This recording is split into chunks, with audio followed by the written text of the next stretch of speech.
The governor of Maryland is asking President Biden's Department of Justice to help him in his crusade against his own state. Republican Gov. Larry Hogan has asked Attorney General Merrick Garland to file a lawsuit against Maryland in order to combat what the governor sees as far more egregious civil rights violations than in Texas, claiming that its Democratic-controlled legislature violated the Voting Rights Act with its newly drawn congressional districts. The fight over Maryland's gerrymander comes after the DOJ filed a lawsuit against Texas over its newly drawn congressional districts, arguing that the Republican-controlled legislature's new map violates the Voting Rights Act by disenfranchising minority voters. In announcing the Texas lawsuit, Mr. Garland argued that a core principle of our democracy is that voters should choose their representatives, not the other way around. Hogan wrote in a Friday column, "He's right. The Attorney General should sue Maryland,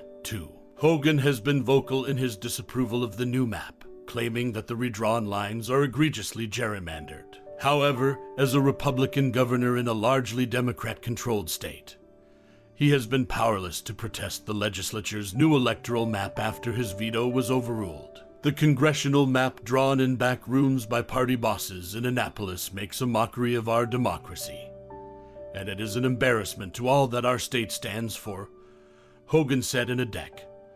9 statement. On behalf of all the people of Maryland who value fairness and integrity in our elections and in our political system, I am vetoing these disgracefully gerrymandered, illegal maps, which are a shameful violation of state and federal law. And his Wall Street Journal opinion piece, Hogan elaborated on a specific practice that he feels is the source for much of the map manipulation, saying, "These gerrymandered maps diminish minority representation by combining them with distant rural and suburban areas, a practice called cracking."